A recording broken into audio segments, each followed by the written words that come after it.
ಹೇಳಿದ್ರು ನಾನು ತೆಗ್ದಾಗ ಉಗ್ರಂ ತೆಗ್ದಾಗ ಥಿಯೇಟ್ರಿಗೆ 100ಕ್ಕೆ 20 ಜನ ಅಷ್ಟೇ ಬಂದಿದಂತೆ. ಅವಾಗ ಯಾರು ವಿಟ್ನೆಸ್ ಮಾಡಿಲ್ಲ. 99% ಫೋನಲ್ಲಿ ಯೂಟ್ಯೂಬಲ್ಲಿ ನೋಡಿದ್ರು. ನನಗದು ನಾನು ಎಕ್ಸ್ಪೆಕ್ಟ್ ಮಾಡಿರಲಿಲ್ಲ. ದೊಡ್ಡ ದೊಡ್ಡ ಕ್ಯಾಮ್ರಾ ವರ್ಕು ಏನೇನೋ ಮಾಡಿದೆ ನಾನು. ಬಟ್ ಅವಾಗ ಯಾರು ನನಗೆ ಸಪೋರ್ಟ್ ಮಾಡಿ ಕನ್ನಡ ಇಂಡಸ್ಟ್ರಿ ಅಂತ ಅವ್ರು ಹೇಳಿದ್ರು.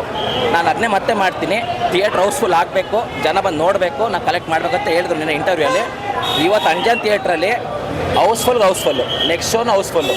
ಅದು ಪವರ್ ಆಫ್ ಫಿಲಮ್ ಸಪೋರ್ಟ್ ಮಾಡಿ ಅವ್ರು ಹೇಳಿನ ಅರ್ಥ ಮಾಡ್ಕೊಳ್ಳಿ.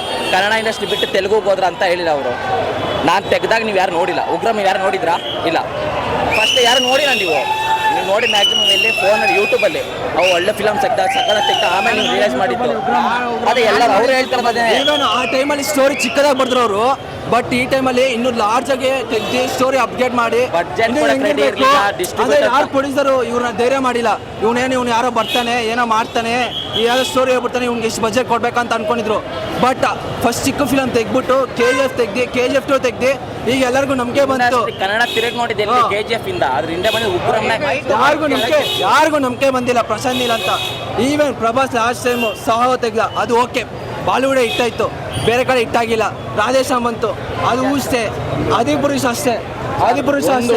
ಒಂದು ಹೇಳೋದು ಏನಂದ್ರೆ ಫ್ಯಾನ್ಸ್ಗೆ ಆಗಲಿ ಪ್ರತಿಯೊಬ್ಬರಿಗೆ ಆಗಲಿ, ಪ್ರಭಾಸ್ನ ಬಾಹುಬಲಿಯಿಂದ ಆಚೆ ಬಂದ್ಬಿಡಿ.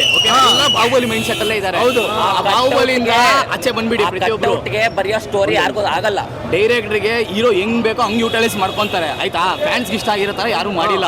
ಇದು ಪ್ರಭಾಸ್ದು ಯಾವುದೇ ಕಾರಣಕ್ಕೂ 3 ಫಿಲಮ್ ಯಾವುದು ರಾಂಗ್ ಇಲ್ಲ. ಆದಿಪುರುಷ್ ಯಾಕೆ ಸಾಕಿದ್ರೆ ಇಷ್ಟ ಆಗಿಲ್ಲ, ಈ ಜನ್ರೇಷನ್ ಏನು ಬೇಕೋ ಅದು ಕೊಟ್ಟವ್ರೆ. ಬೇಕಂತ ರೂಮರ್ಸ್ ಮಾಡಿಬಿಟ್ಟು ಕಾಂಟ್ರವರ್ಸಿ ಮಾಡ್ತಾರಲ್ವಾ, ಅವ್ರಿಗೆ ಹೇಳ್ತಿರೋದು. ಓಕೆನಾ? ದಯವಿಟ್ಟು ಅದು ಮಾಡಬೇಡಿ. ನಮಗೆ ಆ ಚಾನ್ಸ್ ಇಲ್ಲ. 100 to 100% ಸಲಾರ್, ಪ್ರಶಾಂತ್ ನೀಲ್, ಪ್ರಭಾಸ್ ಫಿಲಮ್ ಅಲ್ಲ. ಆ ಬಾಡಿ ನೋಡ್ತಿದ್ರೆ ಅಲ್ಲಿ ಕುಂತಿರೋ ಚೇರಲ್ಲಿ ಗೂಸ್ ಬಂಪ್ಸ್ ಅಲ್ಲ, ಬಾಡಿ ಬಾಕ್ಸ್ ಆಫೀಸ್. ಇದು ಬಾಕ್ಸ್ ಆಫೀಸ್ ಅಂದ್ರೆ ಗ್ಯಾಪ್ ಅಲ್ಲಿ ಹೇಳ್ತಾರೆ ತಗಲಿಪೋಯಿಂದ ಅಂತಾನೆ. ಅಂದ್ರೆ ಹೊಡೆದಿದ್ದ ಶಾಟ್ಗೆ ಸೀನ್ ಹೈಲೈಟ್ ಆಗಿದೆ. ಕೈ ಹಿಂಗ್ ಕೋಪ ಮಾಡ್ಕೊಂತಾನೆ. ಏನ್ ಹೇಳಿ, ಕೈ ಕೋಪ ಮಾಡ್ಕೊಂತಾರೆ. ಮಹೇಂದ್ರ ಗಾಡಿ ಬರುತ್ತಲ್ವಾ, ಇದು ಟ್ರ್ಯಾಕ್ಟರ್ ಅಂತ ಬರುತ್ತೆ. ಸೌಂಡ್ಗೂ ಈ ಕೈಗೂ ಎದೆಯಲ್ಲಿ KGF ಅಲ್ಲಿ ಹೀರೋಗೆ ಇನ್ನೊಬ್ಬ ಡೈಲಾಗ್ ಹೊಡಿತಾರೆ, ಎಲಿವೇಶನ್. ನಮ್ಮ ಹೀರೋ ಹಿಂಗೆ ಅಂತ. ಇದರಲ್ಲಿ ಎಲಿವೇಶನ್ ಎಲ್ಲ ಒಂದಿಲ್ಲ.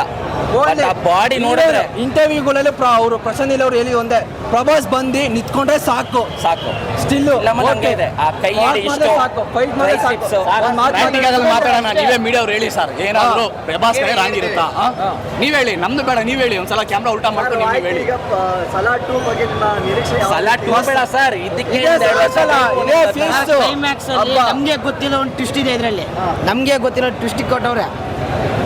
ಅದ್ರಲ್ಲೊಂದು ರಾಜ ಅಂತ ಯಾರಂತ ನಮಗೆ ಇವಾಗ ಗೊತ್ತಾಗೈತೆ. ಪಾರ್ಟ್ 2 ಅದನ್ನ ಹೆಂಗ್ ಪಡ್ಕೊಂತಾನೆ ಫಸ್ಟ್ ಪಾಯಿಂಟ್ ಏನಂದ್ರೆ ಸಲಾರ್ ತೋರಿಸಿಲ್ಲ, ಅವ್ರಪ್ಪ ಯಾರಂತ ತೋರಿಸಿಲ್ಲ. ಮೇನ್ ಪಾಯಿಂಟ್ ಸಲಾರ್ ಒಬ್ಬ ಇದ್ದಾನೆ. ನಿಮ್ಗೆ ಪಾರ್ಟ್ 2 ಬೇಡ, ಪಾರ್ಟ್ 1 ನಿಮ್ಗೆ 2 ನಿಮಿಷ ನೆನಪಿರುತ್ತೆ. SSTV ಸಿನಿಮಾ ಜಗತ್ತಿನ ಕ್ಷಣ ಕ್ಷಣದ ಸುದ್ದಿಯೊಂದಿಗೆ.